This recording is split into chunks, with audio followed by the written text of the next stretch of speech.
Entonces, primero, la definición de hipertensión va cambiando con el tiempo. Esto va a depender de cómo la definición, pensando en las cifras de presión que determinan la hipertensión, que eso realmente uno toma desde las guías clínicas. Las guías clínicas que son europeas, la que son americanas, ¿cierto? La AJA es la Asociación Americana, la SC es la Europea. El MinSal, ¿cierto? El Ministerio de Salud adapta, ¿cierto? Las guías, pero realmente los puntos de corte a veces son parecidos, lo que cambia son las etapas.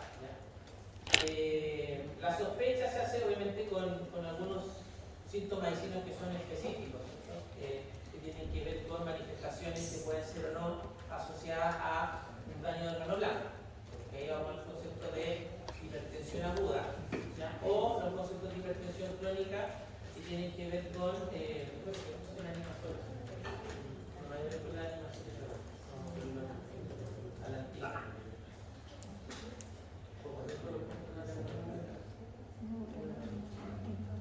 entonces, lo primero es cómo definimos hipertensión. Como dice ahí, la definición, si uno va a lo operacional, no lleva números.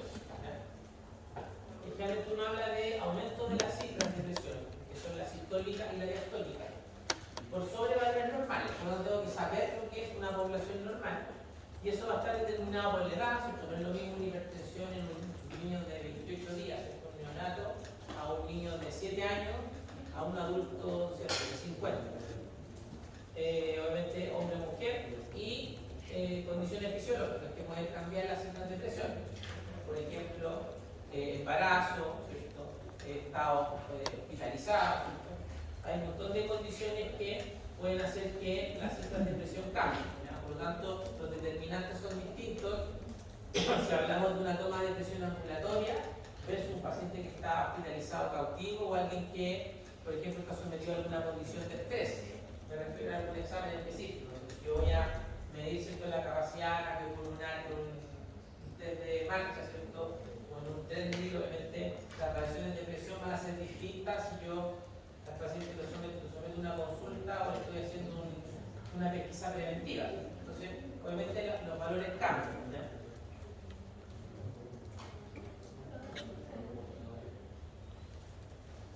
Y en general, todo el estudio de la fisiopatología, al final, como tarea de hipertensión secundaria, están referidos a una hipertensión que es multifactorial. Hay múltiples factores, múltiples mecanismos que pueden implicar el aumento de las cifras, ya sea sistólicas o diastólicas. Esa es la hipertensión que se llama esencial o primaria, ¿ya? Realmente eso es como el 70-80% de los pacientes hipertensos. O sea, alguien tiene su papá, su mamá o un familiar hipertenso sobre 50 años, lo más probable es que esté acá, ¿no? Que tenga una hipertensión esencial o primaria. En general, todo ese rango etario, ¿cierto? Salvo que haya alguna condicionante que lo vamos a ver acá como patologías agudas o crónicas, uno no hace un estudio etiológico tan acabado, sino que hace el diagnóstico, la pesquisa y los trata. Eso es lo que dice la guía, tratar. ¿Ya? Que lo vamos a ver al final, ¿cierto? Con la teoría, ¿cierto? de la escalera. ¿Ya? Entonces, esta hipertensión la vamos a mencionar al final, pero como definición. Pero la mayoría está asociada a ese grupo.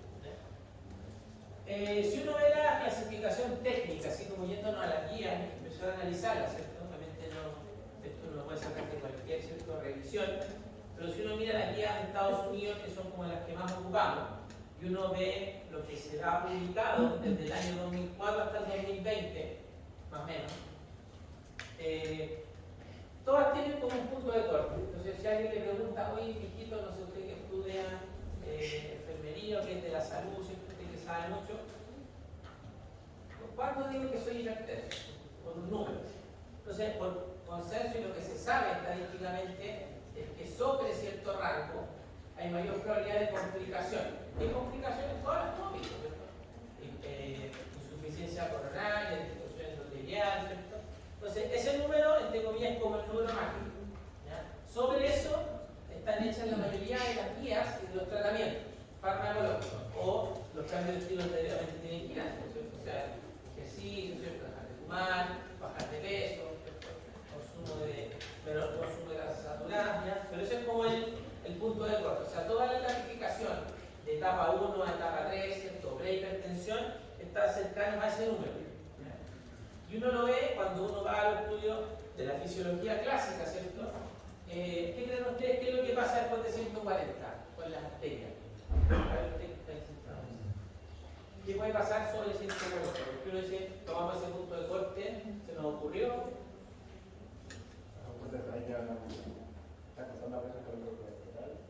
Ya, puede explotar, claro, pero puede explotar como 180, un poquito más. ¿Ya?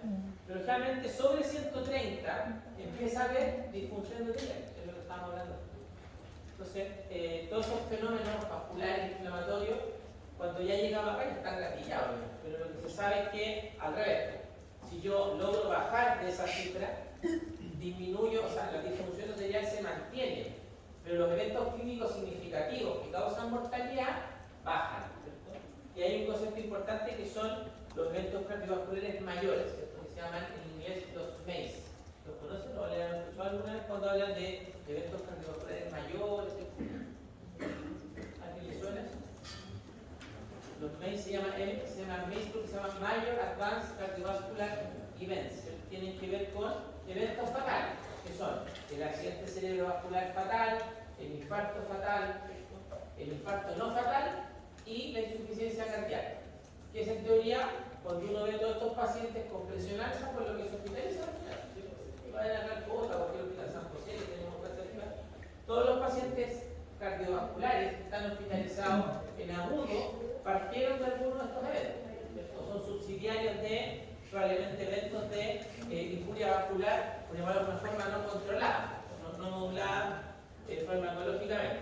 Entonces, obviamente, si estamos definiendo nuestro setting con respecto a las presiones, bueno, ¿cómo la medimos? ¿Cómo se mide la presión? Bueno, idealmente hay dispositivos electrónicos ahora que son bastante más rápidos en dar una cifra, pero no así confiables. Si uno ve las variaciones en la toma de presión diurna y nocturna, que es lo que se utiliza para sacar el promedio, para hacer un diagnóstico, la monitorización electrónica aún no le gana a la toma mecánica, ¿cierto? La que uno hace con el manguito, ¿cierto? Con la columna de mercurio, que probablemente era que ya, no sé si aprendieron a tomar la presión ya o saben cómo tomar la presión. Eso. Ese valor, si uno lo compara, y uno toma, no sé, 5 pacientes jóvenes y 5 viejos, y a todos les mido con las dos técnicas, créeme que la más confiable va a ser el manguito o el reloj. Los dispositivos electrónicos permiten estimar variaciones en rangos amplios, ¿cierto? O en rangos extremos. Cuando está una interacción muy alta, casi el dispositivo electrónico le marca 180, obviamente va a estar alto. Puede que esté 160 o 170, pero está alto igual. Entonces el paciente igual está en una crisis hipertensiva. Entonces hay ciertas condiciones en las cuales hay que tomar la presión, eso para que lo han visto en clases, digamos, de práctica, lo que sea, ¿cierto? Que obviamente no es lo mismo si viene un paciente corriendo y llegó a los 2 minutos, yo lo siento, le tomo la presión, alguien que llega, se sienta, ¿cierto? Está en reposo 5 minutos, extiende de forma correcta el brazo, ¿cierto? En toda la cadena de toma de presión hay errores, ¿cierto? En cuanto a que se puede sobreestimar o subestimar la presión. Por ejemplo, díganme un error o dos errores que son como los más clásicos acá en la toma de presión. O sea, eventualmente cuando estamos hablando del reposo, ¿cierto? De la posición. O el paciente no se llega con un litro de agua y casi con la vejiga, así en la pera. Obviamente va a tener molestia y la presión le va a salir alta, ¿cierto? ¿Qué otra cosa puede hacer la variación de la presión? Eso, ¿cierto? La posición del manguito y qué más del manguito también, qué importante. Eso, ¿cierto? El tamaño correcto. Si le pongo a una persona así adulta que pesa 120 kilos, un manguito pediátrico, ¿cómo va a salir la presión? Alto, falsamente alto. Entonces, obviamente los valores son interpretables con muchos factores confundentes. ¿Ya? Pero aún así, si yo comparo población normal, ¿cierto? La determinación con dispositivos electrónicos, todavía no le gana a los dispositivos clásicos. ¿Ya? ¿Eso es por qué? Porque en teoría las mediciones de presión en teoría determinan un pronóstico o un seguimiento confiable, se tienen que tomar siempre en condiciones habituales. La persona está en reposo, cuidadamente que se la tome en su casa. ¿Ya? Los controles no se hacen, se hacen porque vino el médico a control, pero esa no es una medición confiable. ¿Ya? Entonces, ojo con estos dispositivos electrónicos que a veces, digamos, no ayudamos a discriminar. Y acá también. factores que afectan la medición, ¿cierto? Que esté alentando la presión y la persona está hablando, ¿cierto? Está cantando, ¿cierto? Llegó con la vejiga súper hinchada, ¿cierto? O 30 minutos antes, ¿cierto? Está fumando afuera, no sé, un montón de cosas que pueden falsear la medición. Entonces, obviamente, interpretar una medida de presión es difícil. Los seguimientos, lo que llaman, no sé, con APS, los blanqueos, a veces estas tomas de presión en días consecutivos o separados de 2 o 3 días, son bastante confiables en personas que no tienen, digamos, eventos agudos o en los cuales está haciendo pesquisa de hipertensión. Y algunos dicen, no, haz un fuerte, eso es como lo clásico, no, haz un fuerte, no, hay condiciones en las cuales se puede hacer un monitoreo, digamos, continuo y otras que no cambia mucho la diferencia, ¿ya? Esto probablemente no es una referencia clínica, pero solo les dejo el detalle con respecto a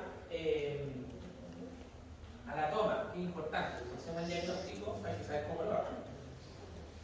De las clasificaciones, bueno, hay varias que se toman en cuenta, pero la del 2020 es la que actualmente está vigente, ¿ya? En la cual divide los estados, ¿cierto? Bueno, aquí estadio 1, 2 y 3, y estadio de prehipertensión e hipertensión, ¿ya?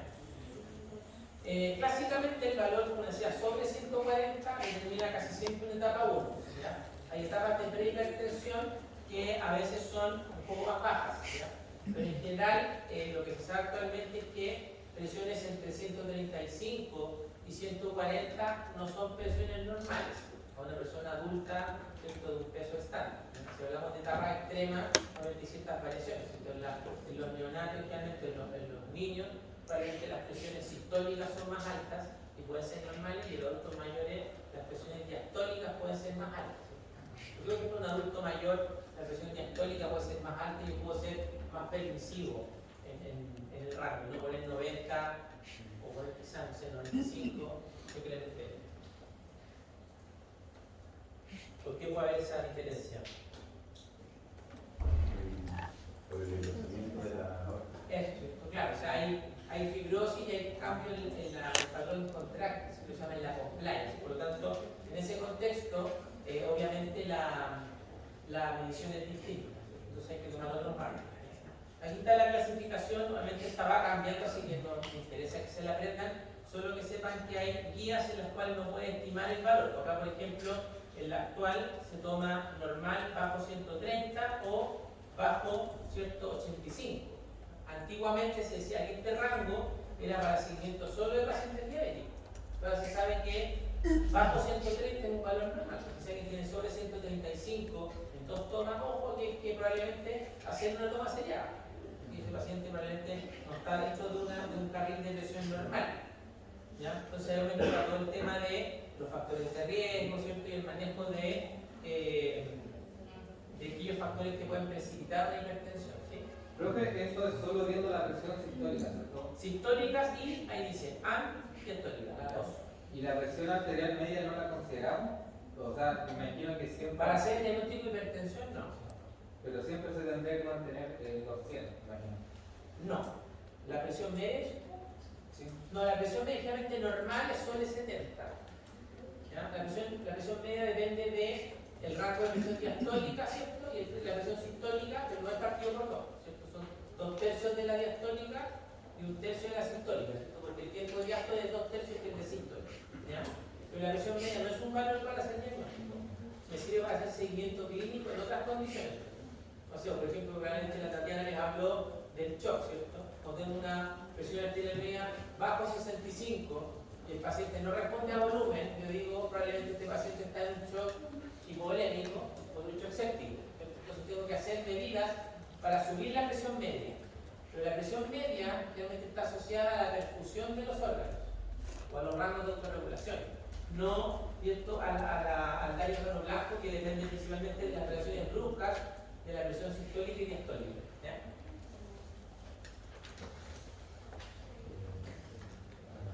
Entonces, ¿qué pasa si no tratamos a nadie, ¿cierto? Y lo miramos 5 o 10 años, todos con presión 150-100? Empieza la repercusión en los órganos, ¿cierto? Hay, ¿cierto?, manifestaciones que pueden no estar asociadas a presión alta aislada, pero puede haber dolor de cabeza, cambios visuales, los pacientes pueden hacer cardiopatía hipertensiva, ¿cierto? Como manifestación de la hipertrofia ventricular, con la sobrecarga crónica de volumen, disnea, ¿cierto? Bueno, la mayoría, ¿cierto? 2/3 son asintomáticos, pero hay cosas que pueden variar el curso. Esto es lo mismo que la curva de la difusión arterial. Puede haber daño en la retina, ¿cierto? Ceguera, retinopatía hipertensiva, fumamos el diagnóstico con un fondo de ojo. Cardiomegalia o arritmias, y en el caso del riñón, daño renal con proteinuria. ¿Cierto? Una de las etiologías importantes de insuficiencia renal crónica y de diálisis en Chile es la hipertensión mal controlada. ¿Cierto? Obviamente está más abajo que la diabetes, pero es un factor de riesgo. O sea, un paciente hipertenso crónico puede llegar a una falla renal crónica e incluso probablemente hemodiálisis, así que no se controla. Entonces, el daño vascular de la hipertensión es acelerado y es silencioso. Dentro de las manifestaciones, bueno, tenemos la cefalea hipertensiva, que es la clásica cefalea del paciente que hace el diagnóstico, que es una cefalea que involucra toda la cabeza, holocránea, de curso intermitente, y claro, se toma la presión junto con el dolor de cabeza, y la sistólica está, no sé, sobre 150, 170, o a veces una urgencia hipertensiva sobre 180, ¿ya?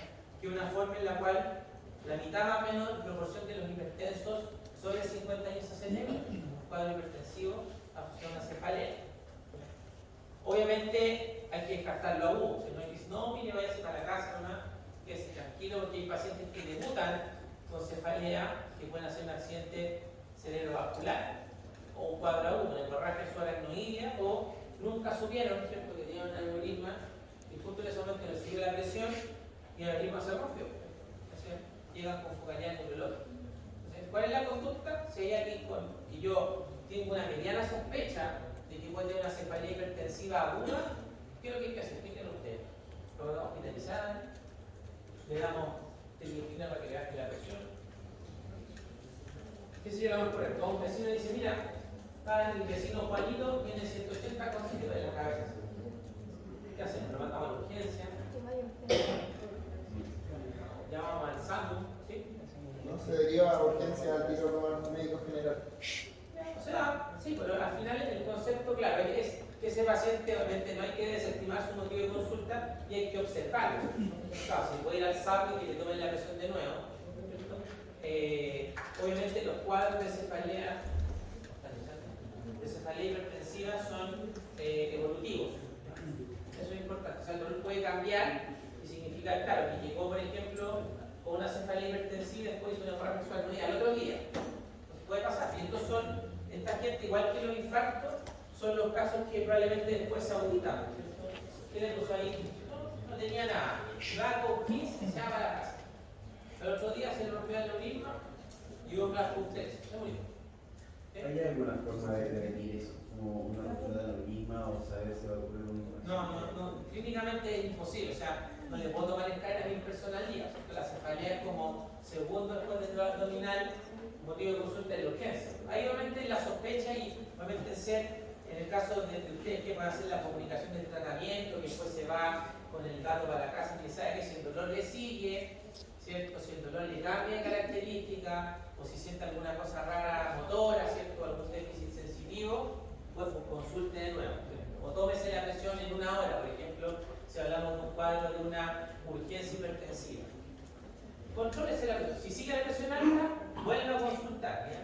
A eso va un poco el perfil de lo preventivo y la educación, ¿ya?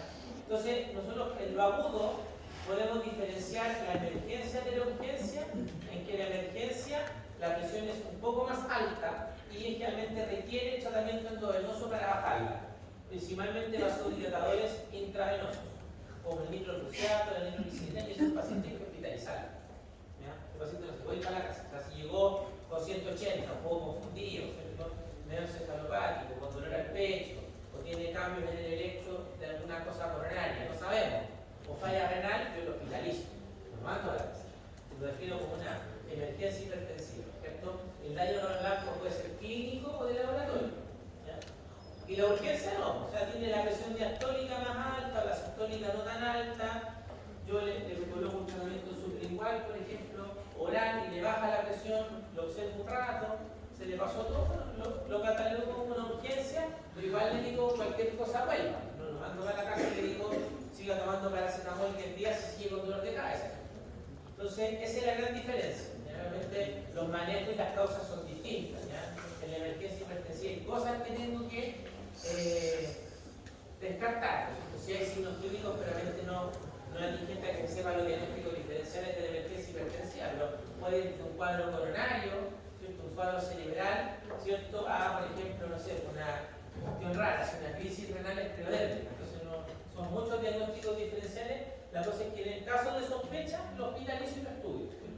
Le hago exámenes para eventualmente ver cuál es la magnitud o la evolutividad del daño del órgano blanco. Pero diapositiva y terminamos. ¿Por qué es importante en el caso de las complicaciones crónicas? Bajar la presión. Primero, porque obviamente se sabe que en general los eventos coronarios agudos de los pacientes adultos menos de 60 años, como la gran población de hipertensos, dependen de la presión sistólica. Este es un estudio muy antiguo de una red de cardiología del año 2002.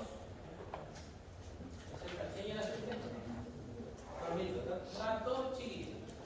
Entonces, ¿qué se vio? Que pacientes que se siguieron por lo menos por 10 años, si yo hago un corte y tomo la presión sistólica bajo 135, esa es la tasa de eventos por 100 pacientes, y si yo tomo solo 135, miren el campo, de 0,7 a 1, casi 8, 88.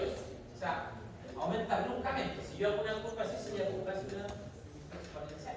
Entonces digo, claro, obviamente hay un punto de corte que es 130, bueno, ahora es 130. Pero me refiero, no por ser 140 el diagnóstico, una presión más baja no va a producir complicaciones cardiovasculares. ¿Ya? Ese es el mensaje.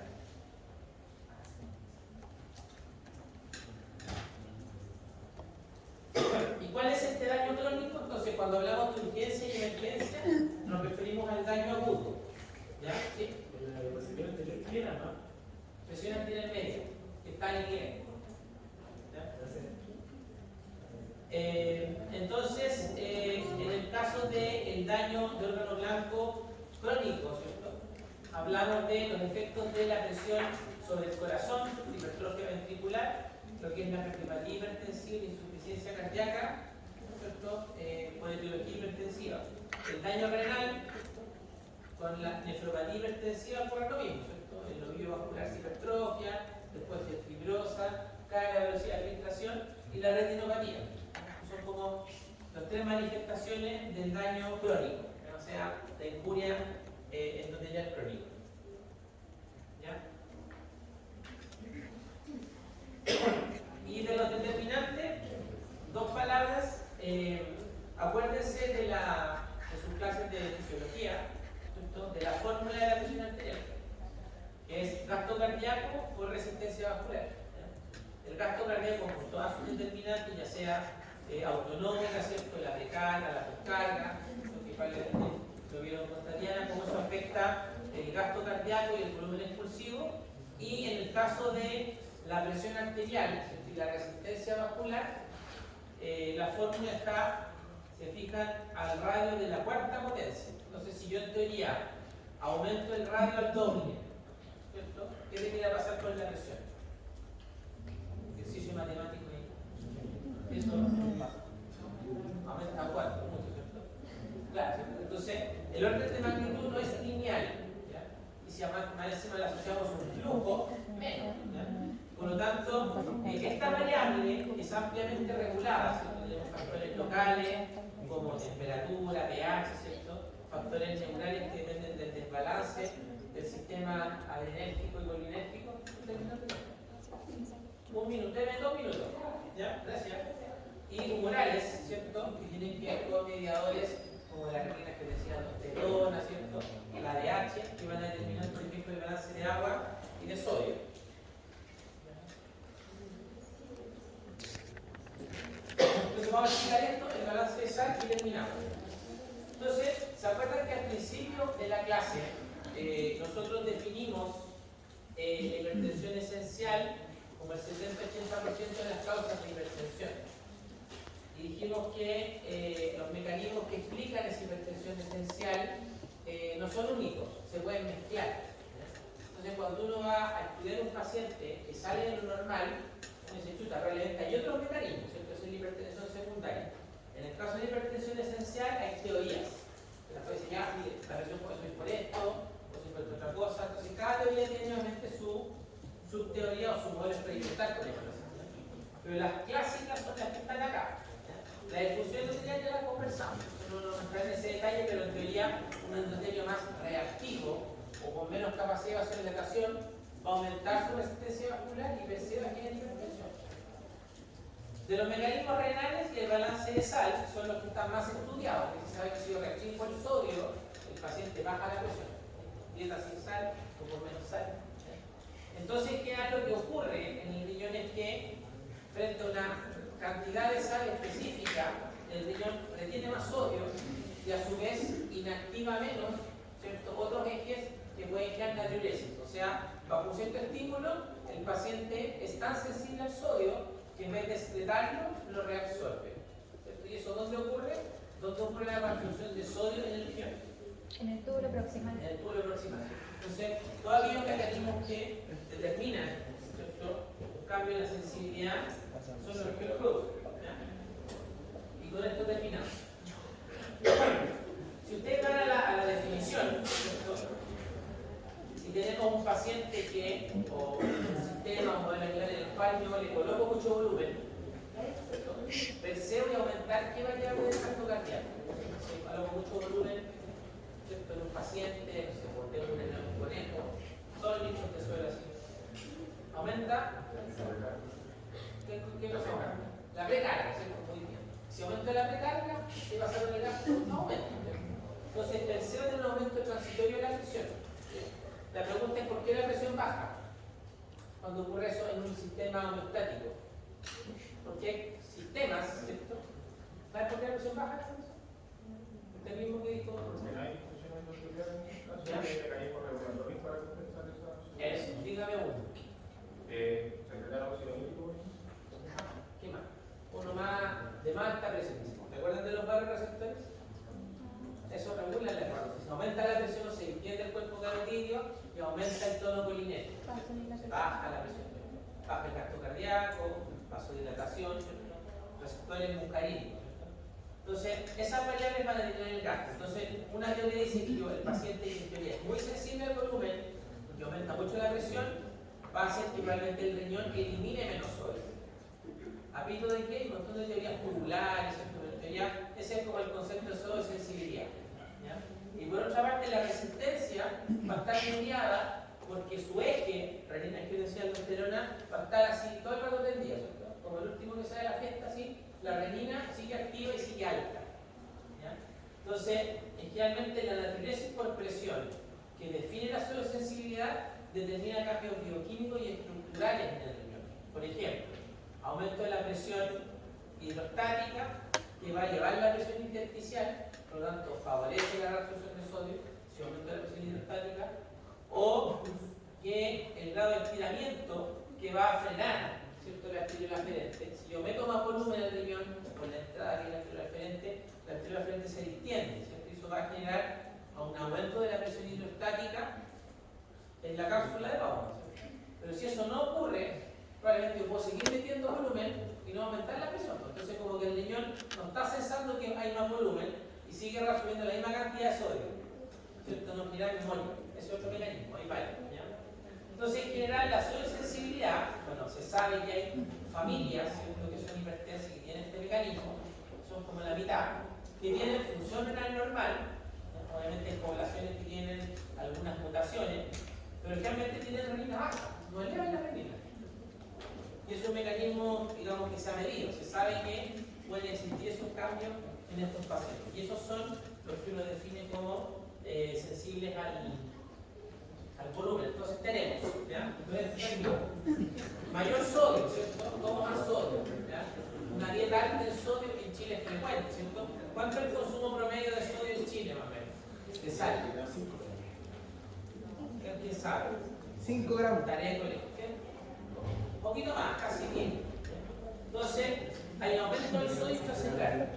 Segundo, también se asocia una ingesta de potasio. Toda una teoría asociada con el potasio que tiene que ver con inactivación vascular, ¿cierto? Efectos sobre los canales, pero al final lo que ocurre es que si yo aumento el sodio, aumento el volumen por una parte, ¿cierto? Más volemia, y segundo, la contractilidad de las células vasculares. Entonces esa es la tarea del Voyager. ¿Por qué?